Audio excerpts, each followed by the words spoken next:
안녕하세요, 여러분. 요즘 같이 습하고 더운 날씨엔 마음도 쉽게 지치는 것 같습니다.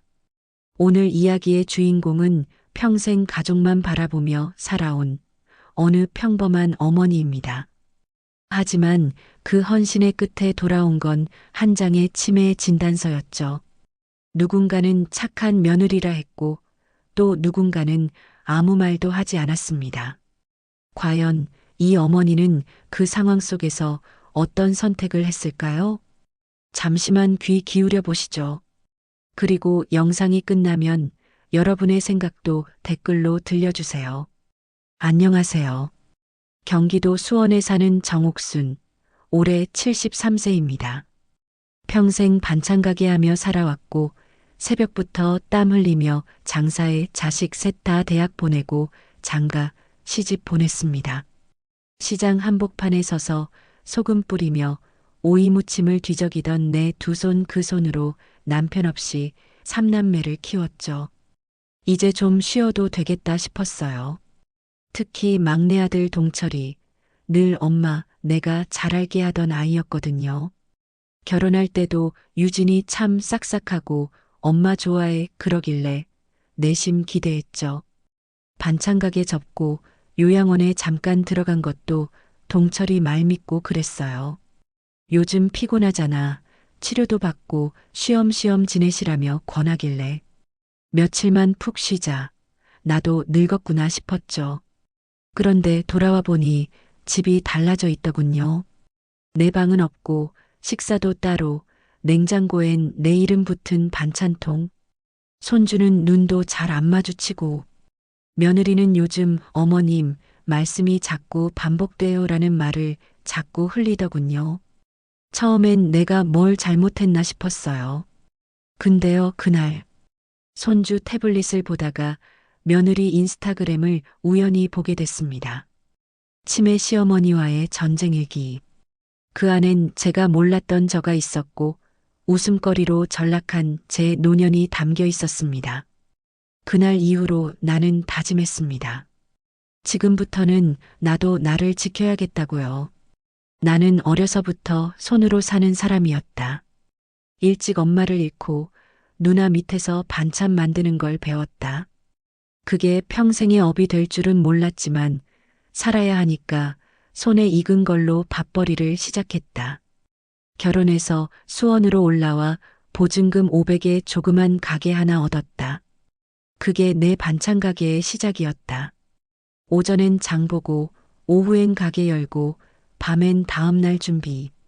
콩나물 다듬고 무채 썰고 그릇에 참기름 문대고 그러다 보면 새벽이 됐다.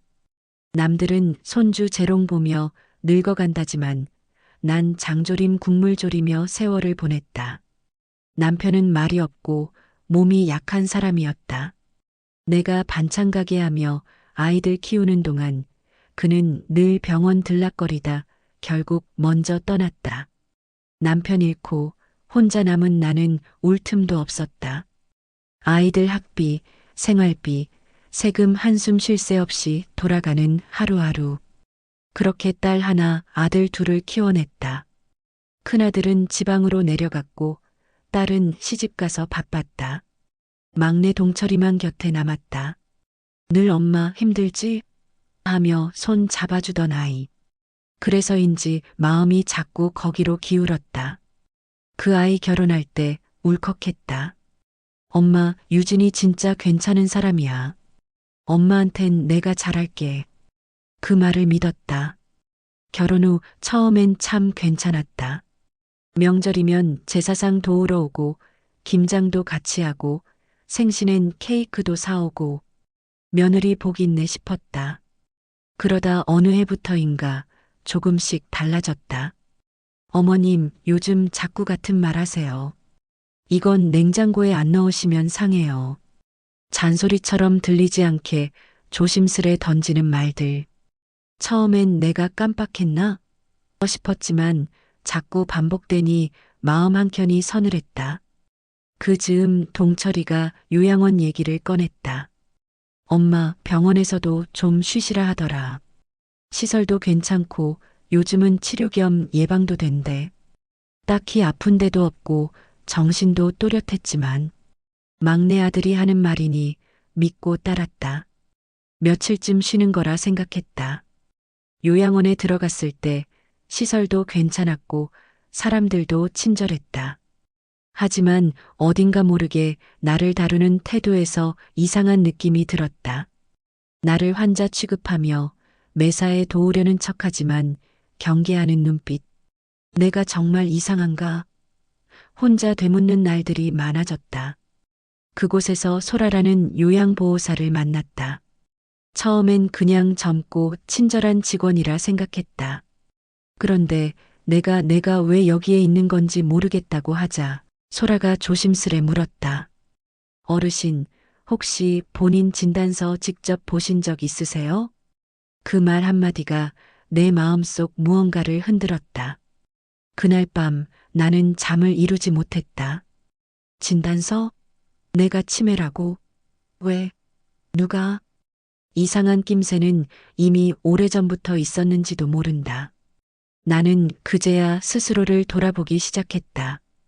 그리고 이 일이 단순한 걱정이 아니라는 걸 직감했다. 요양원에서 며칠을 지내고 돌아온 날 나는 내 집이 낯설었다. 현관문은 그대로였지만 거실은 구조가 달라져 있었다. 내가 늘 앉던 소파 자리는 아이 장난감이 차지했고 내 방은 옷방으로 바뀌어 있었다. 어머님, 이제는 여기요. 햇빛도 잘 들고 조용하죠? 며느리는 웃으며 내게 방 한쪽, 창고처럼 쓰이던 작은 공간을 내어줬다. 밥도 따로 먹었다. 어머님은 이게 더 부드러워요. 하며 말랑한 죽이 담긴 접시를 따로 내놓았다.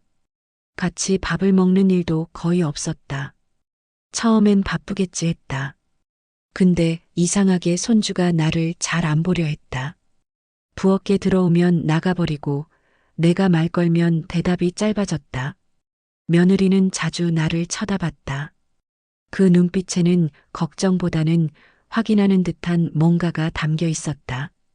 요즘은 좀 어때요, 어머님? 밤에 혼자 안 돌아다니시죠? 그 말들이 쌓일수록 나는 점점 말수가 줄었다.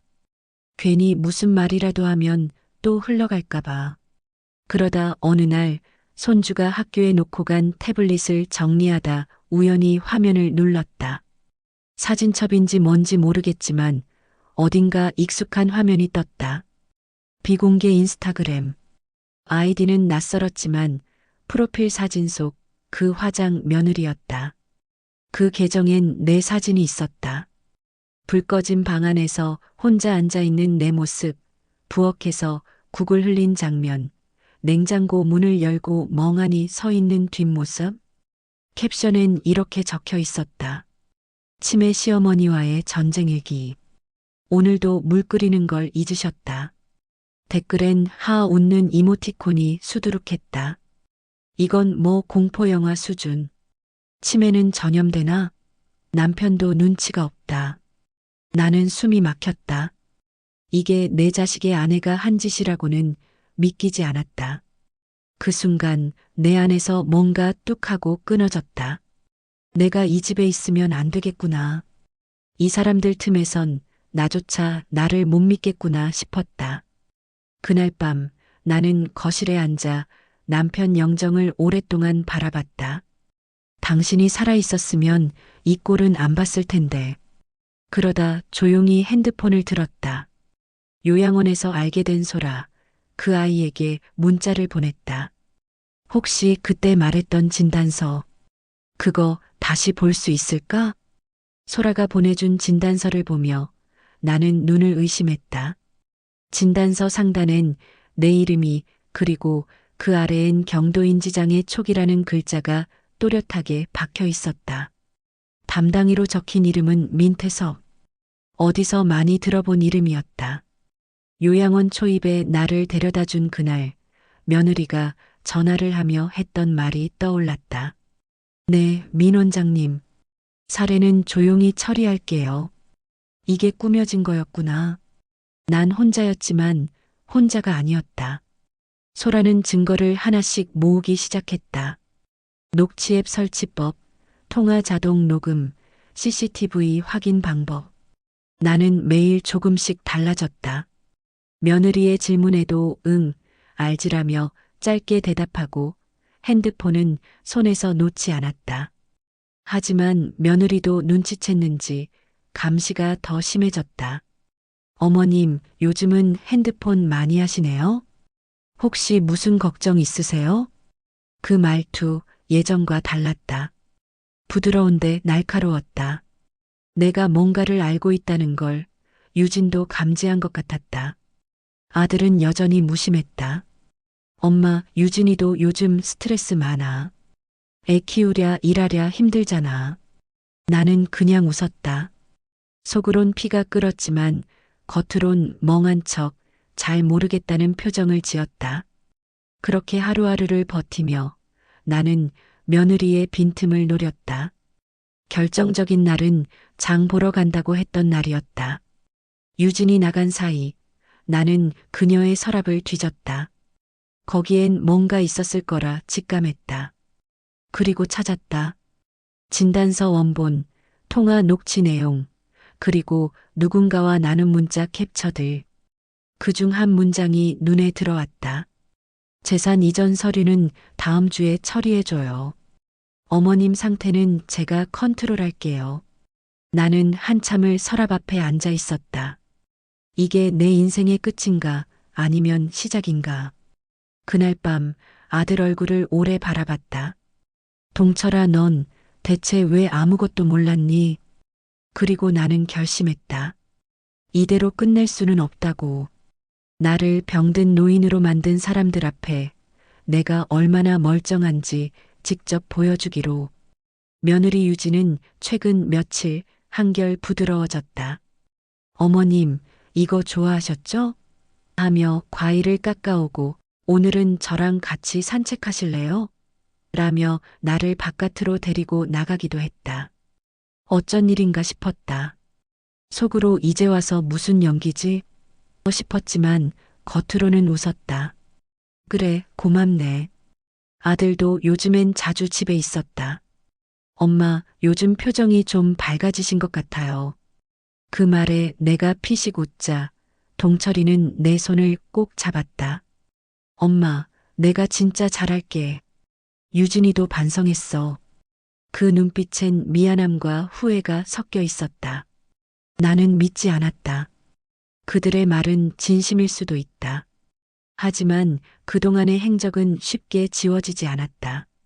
그래서 마지막 확인을 하기 위해 마음을 먹었다. 며느리 방에서 발견한 USB. 그 안엔 내가 몰랐던 더 많은 것들이 있었다. 가족 단체방에선 공유되지 않았던 진료 기록, 치매를 가장해 보험 혜택을 신청한 서류들, 그리고 내 명의로 된 작은 토지를 담보로 대출을 알아본 흔적들. 그날 밤 나는 다 정리된 머리와 단정한 옷을 입고 거실에 앉아 가족들을 불렀다. 동철아, 유진아, 잠깐 얘기 좀 하자. 그들은 내 앞에 앉았다. 나는 서류를 한 장씩 꺼내며 말했다. 이게 내가 치매라는 증거들이래. 근데 왜 나는 아직 이 모든 글씨가 선명하게 보일까? 이건 보험 서류, 이건 토지 조회, 그리고 이건 유진이가 나 몰래 보낸 문자들. 침묵이 흘렀다. 동철이는 입을 다물었고 유진은 얼굴이 하얘졌다. 나는 담담하게 말했다. 나 요양원에 다시 갈 생각 없어. 그리고 이 집에서도 더는 같이 못 살겠어. 며느리는 입을 열었다. 어머님, 그건 오해예요. 제가 정말 그런 뜻이 아니었고 그냥 너무 힘들었어요. 그럼 나한테 말했어야지. 그렇게 뒤에서 조롱하고 속이고 그건 가족이 할 짓이 아니야. 그 순간 손주가 내 방 문 사이로 고개를 내밀었다. 할머니, 무슨 일이야? 나는 아이를 향해 미소 지었다. 아무 일 아니야. 할머니가 이제 조금 더 단단해지는 중이야. 며느리 유진은 그날 이후 나에게 말을 줄였다.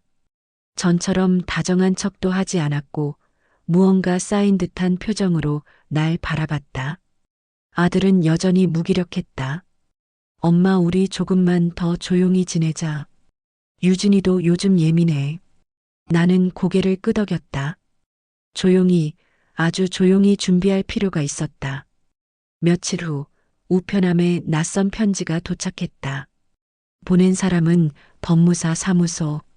열어보니 내 명의의 일부 재산에 대해 증여 의사 확인 관련 서류였다. 본인 의지로 재산 일부를 증여하겠다는 동의서 첨부 요청. 내가 사인한 적 없는 서류였다. 나는 침착하게 서류를 사진으로 남겼다. 그리고 법무사 사무소에 직접 전화를 걸었다. 이 서류, 제가 사인한 게 아닙니다. 담당자는 놀라며 확인해 보겠다고 했고, 나는 다시 한번 깨달았다. 이 사람들은 아직 포기하지 않았다는 걸. 며칠 후 밤 거실에서 물 마시러 나왔을 때 유진의 목소리가 들렸다. 전화 너머로 그녀는 말하고 있었다. 그 노인 아직 안 나갔어요.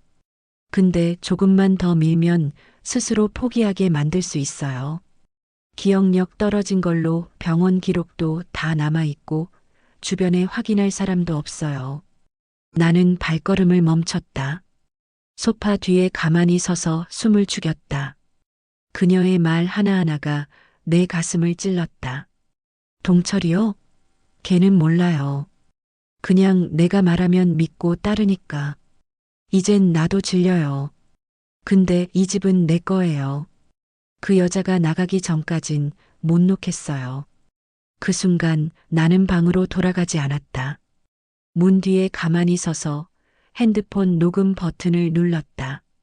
다음 날 아침 며느리는 평소처럼 웃으며 인사했다. 어머님, 잘 주무셨어요? 나는 미소 지었다. 응, 아주 잘 잤어.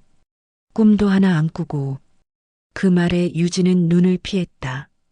그날부터 나는 복수라는 단어 대신 회복이라는 단어를 되새겼다. 내 이름을, 내 자리를, 그리고 내 삶을 되찾기 위한 싸움. 이제 시작이었다.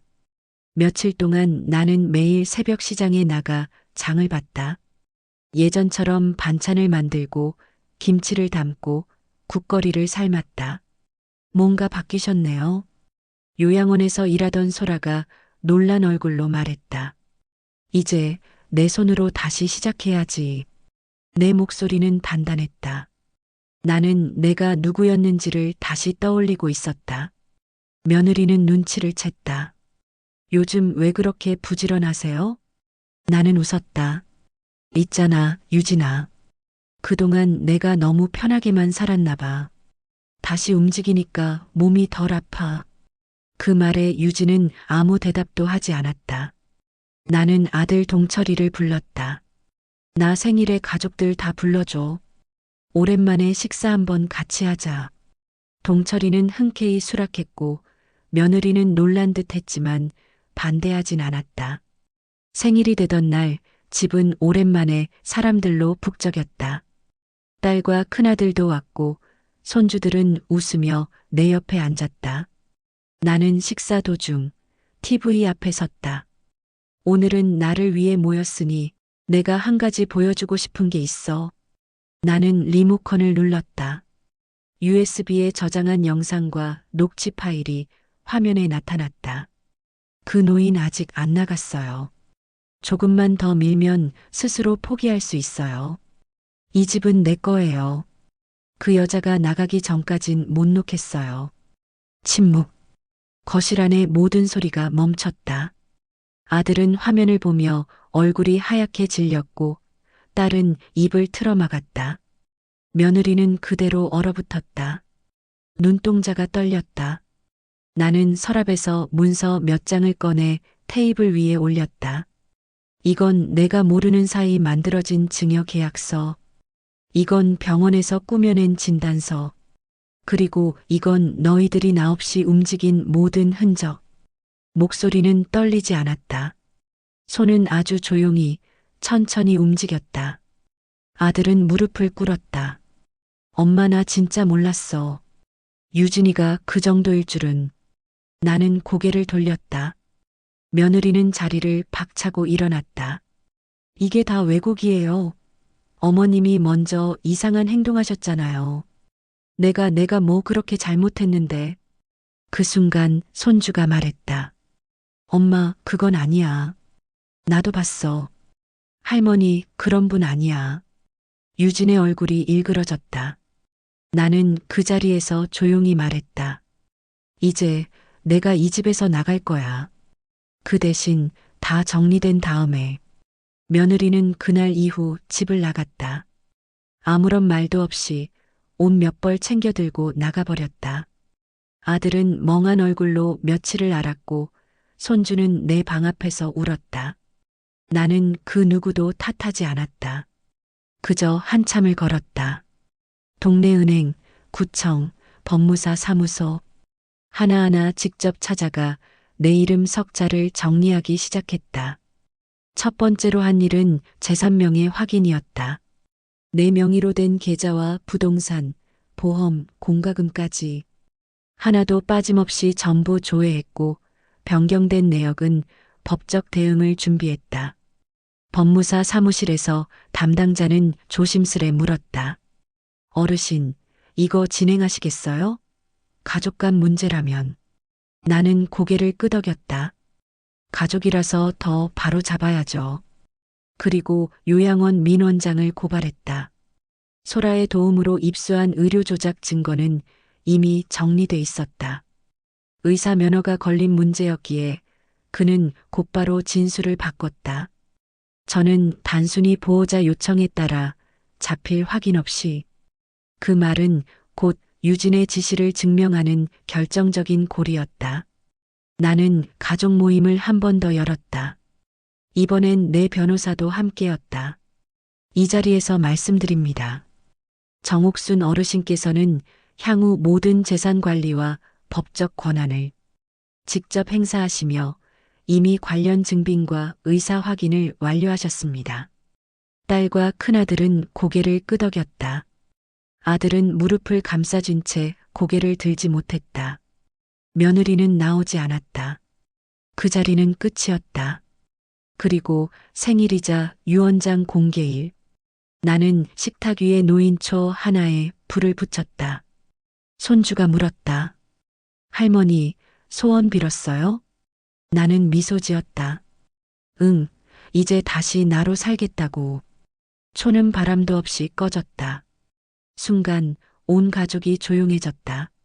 나는 봉투 하나를 꺼내 손에 쥐었다. 이건 내가 살아있는 동안만 보여주려던 거야. 이 집에서 다시는 누구도 날 무시하지 못하게 하려고. 며느리가 집을 나간 지 한 달이 지났다. 그동안 나는 매일을 분주히 보냈다. 변호사와 상담하고 구청에서 상담을 받고 요양원 민원장 관련 고발 서류를 접수하고 동네 복지센터에도 찾아갔다. 할머니 같은 사례 요즘 많아요. 힘들지만 이렇게 직접 행동하신 분은 처음이에요. 그 말이 낯설지 않았다.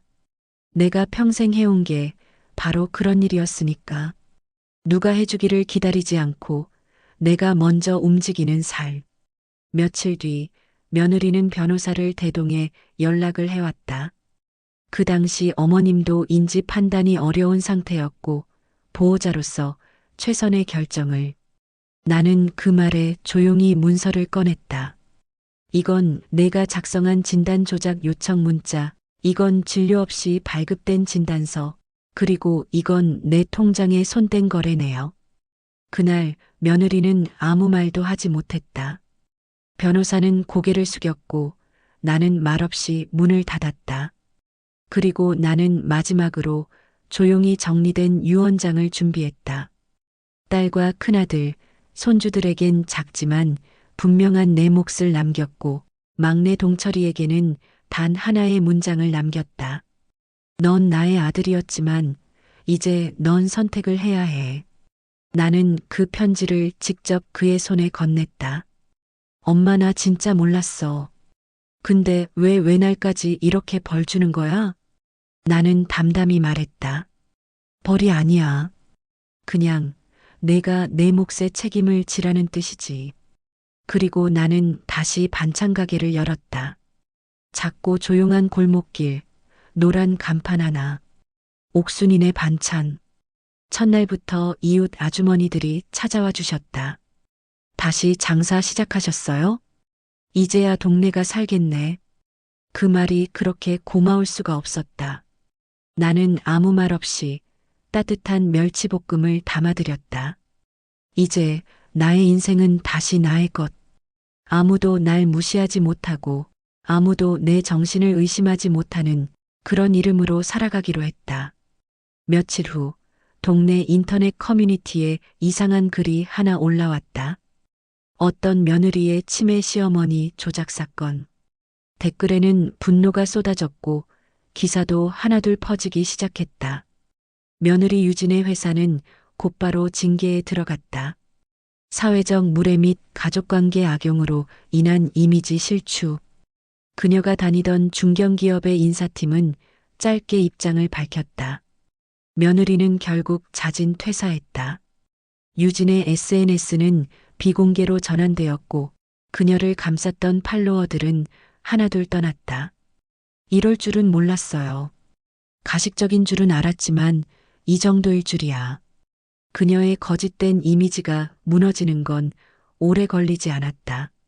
나는 조용히 그 모든 것을 바라봤다. 복수는 때로 말보다 침묵이 더 무서운 법이었다. 동네 이웃 아주머니가 시장에서 내 손을 잡았다. 정 여사님, 진짜 속 시원해요. 그동안 어쩐지 이상하더라니.